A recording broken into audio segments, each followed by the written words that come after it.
जय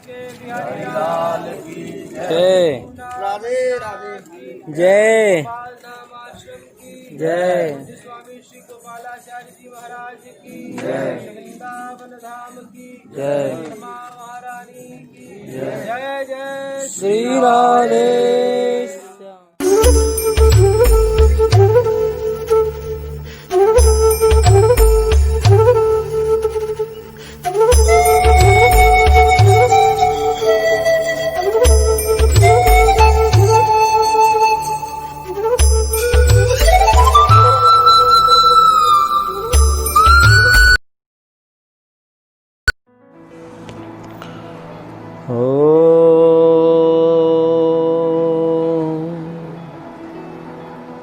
वक्रतुंड महाकाय सूर्यकोटिसमप्रभ निर्विघ्नं कुरु मे देव सर्वकार्येषु सर्वदा। हस्ते स्वस्तरुणीकराग्रविगलत्कल्पप्रसूनाप्लुतं वस्तुप्रस्तुतवेणुनादलहरी निर्वाणनिर्व्याकुलं स्रस्तस्रस्तनिबद्धिनी विविलसत् गोपीसहस्रावृतं हस्तान्यस्तनतापवर्गमखिलो दारं किशोराकृतिः वन्दे देवमुमापतिं सुरगुरुं वन्दे जगत्कारणम् वन्दे पन्नगभूषणं मृगधरं वन्दे पशूनां पतिं वन्दे सूर्यशशाङ्कवह्निनयनं वन्दे मुकुन्दप्रियं वन्दे भक्तजनाश्रयं च वरदं वन्दे शिवं शङ्करम् आञ्जनेयमतिपाटलाननं काञ्चनाद्रिकमनीयविग्रहं पारिजाततरुमूलवासिनं भावयामि पवमाननन्दनम् यत्र यत्र रघुनाथकीर्तनं तत्र तत्र कृतमस्तकाञ्जलिं बाष्पवारि परिपूर्णलोचनं मारुतिं नमत राक्षसान्तकम्।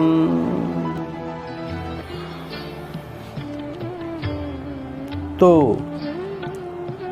साधना के विषय में कुछ मर्यादाएं होती हैं, यहाँ पर समझ लेना आवश्यक है कि साधना के दो भेद हैं, मर्यादा पूर्ण वैध साधना और मर्यादा रहित अवैध प्रेम साधना। ये जो मर्यादा रहित और मर्यादा पूर्ण दो भेद, वो वस्तुतः भगवान में तल्लीनता के अनुसार बताए गए हैं। दोनों के ही अपने अपने स्वतंत्र नियम हैं। वैध साधना में जैसे नियमों के बंधन का, सनातन पद्धति का और कर्तव्यों का और विविध पालनीय कर्मों का त्याग साधना से भ्रष्ट करने वाला और महान हानिकारक है, वैसे ही अवैध प्रेम साधना में इनका पालन कलंक रूप होता है। यह बात नहीं है कि इन सब आत्मोन्नति के साधकों को वह अवैध प्रेम साधना का साधन जानबूझकर छोड़ देता है। बात यह है कि वह स्तर ही ऐसा है जहां उनकी आवश्यकता नहीं है। समझने का प्रयास किया जाए कि ये वहां अपने आप वैसे ही छूट जाते हैं जैसे नदी के पार पहुंचकर अपने स्वाभाविक रूप से नौका की सवारी छूट जाती है। जमीन पर न तो नौका पर बैठकर चलने का प्रश्न उठता है और न ऐसा चाहने या करने वाला बुद्धिमान माना जाता है। ये सब साधक वहीं तक रहते हैं जहाँ तक सारी वृत्तियाँ सहज स्वेच्छा से सदा सर्वदा एकमात्र भगवान की ओर दौड़ने नहीं लग जाती, तब तक ही यह सारी भ्रांतियाँ दिमाग में रहती हैं। विधि निषेध परे हो जाता है। इसलिए भगवान ने गीता में एक जगह बड़ा ही सुंदर वाक्य कहा है अर्जुन से, न मे पार्थास्ति कर्तव्यम त्रिषु लोकेषु किंचन नानवाप्तमवाप्तव्यं वर्त एव च कर्मणि। यदि ह्यहं न वर्तेयं जातु कर्मण्यतन्द्रतः मम वर्तमानुवर्तन्ते मनुष्याः पार्थ सर्वशः। उत्सीदेयुरिमे लोका न कुर्याम कर्म चेदहं शङ्करस्य च कर्ता स्यामुपहन्यामि माः प्रजाः। सक्ताः कर्मण्य विद्वांसो यदा कुर्वन्ति भारत कुर्याद् विद्वांस्तथा सक्तश्चिकीर्षुर्लोकसंग्रहम्। सुनो अर्जुन, यद्यपि तीनों लोक में मुझे कुछ भी करना नहीं है और न मुझे किसी वस्तु को प्राप्त ही करना है, जो मुझे न प्राप्त करना हो तो भी मैं कर्म करता ही हूँ। यदि मैं सावधान होकर कर्म न करूं तो अर्जुन, मेरी देखा देखी लोग कर्मों को छोड़ बैठें और यूँ मेरे कर्म को न करने से ये सारे लोग भ्रष्ट हो जाएं तथा मैं इन्हें वर्ण संकर बनाने वाला और सारी प्रजा का नाश करने वाला बन जाऊंगा। इसलिए मेरे इस आदर्श के अनुसार अनासक्त ज्ञानी पुरुष को भी लोक संग्रह के लिए वैसे ही कर्म करना चाहिए जैसे कर्म में आसक्त अज्ञानी लोग करते हैं। यहाँ भगवान आदर्श लोक संग्रही महापुरुष के रूप में बोलते हैं, लोकनायक बनकर सर्वसाधारण को शिक्षा देते हैं। इसलिए स्वयं अपना उदाहरण देकर बता रहे हैं कि कर्म में प्रवृत्त करना चाहते हैं, यही प्रमाण दे रहे हैं स्वयं का। यही भगवान उसी गीता में जहाँ अंतरंगता की बात कहते हैं वहाँ स्पष्ट कहते हैं कि सर्वधर्मान परित्यज्य मामेकं शरणं व्रज। 18वें अध्याय में कहते हैं कि सारे धर्मों का त्याग करके तू केवल एक मेरे ही शरण में आ जा। अहं त्वा सर्व पापेभ्यो मोक्षयिष्यामि मा शुचः। मैं तुम्हारे सारे पापों से तुम्हें मुक्त कर दूंगा, मोक्ष पद प्रदान कर दूंगा, किंतु अनन्य भाव से एक बार मेरे हो जाओ, सभी धर्मों को छोड़कर। यह बात सबके लिए नहीं है, इसलिए भगवान 18वें अध्याय में ही 66 के पहले 64वें में ये बात कह देते हैं। बड़ी गुप्त बात है। इदं ते न तपस्काय न भक्ताय कदाचन न चाशुश्रूषवे वाच्यं न च मां योऽभ्यसूयति।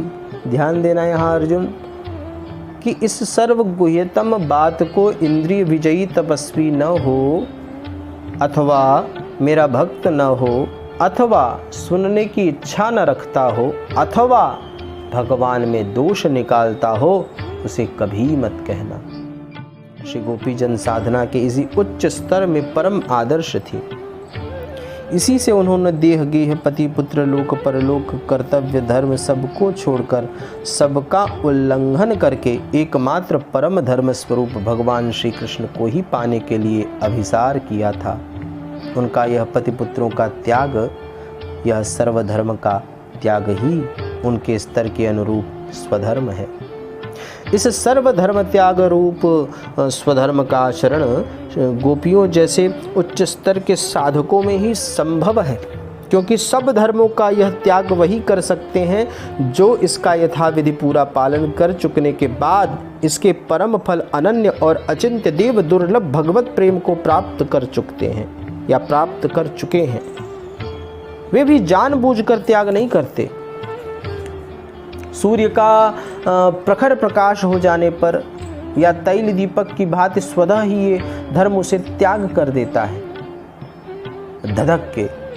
यह त्याग तिरस्कार मूलक नहीं है, बल्कि वरम तृप्ति मूलक है। भगवत प्रेम की ऊंची स्थिति का यही स्वरूप है। इसी वजह से देवर्षि नारद जी का एक भक्ति सूत्र बहुत ही प्रचलित है। वेदान वेदानपि संन्यस्यति केवलमविच्छिन्नानुरागं लभते। बड़ा रहस्यात्मक है सूत्र यह। जो वेदों का वेद मूलक समस्त धर्म मर्यादाओं का, वेदों का अर्थात वैदिक परंपरा में जो विधि बताई गई है मनुष्यों के लिए अपनाने योग्य समस्त विधियों का भली भांति त्याग कर देता है, वह अखंड असीम भगवत प्रेम को प्राप्त हो जाता है। अब कहाँ तो ये कहा गया है, कृतं वद सत्यं वद स्वाध्यायान् मा प्रमद। इन सब बातों को वेद और स्मृतियों में अनुपालन करने के लिए कहा गया है। किंतु यदि आप भगवत प्रेम में पड़ गए तो आप इनमें से किसी चीज़ का अनुपालन नहीं करेंगे। माखन खाएंगे और झूठ बोलेंगे, घर में घुस के तोड़ फोड़ करके माखन छीन के पाएंगे, और अगर गोपीजन उसको मना करती हैं तो उन्हीं पर चिल्लाएंगे। यही भगवत प्रेम की उच्च स्तरीयता है कि वह वेदानपि संन्यस्यति केवलमविच्छिन्नानुरागं लभते। वेदानपि संन्यस्यति भली भांति केवलमविच्छिन्नानुरागं लभते। अविच्छिन्न रूप से भगवत प्रेम में पड़ जाए तो वो भगवत प्रेम में पड़ा कि भगवान उसे प्राप्त हुए, और वह फिर विधि निषेध से परे हो जाता है। ये नारद जी भक्ति की बात बता रहे हैं।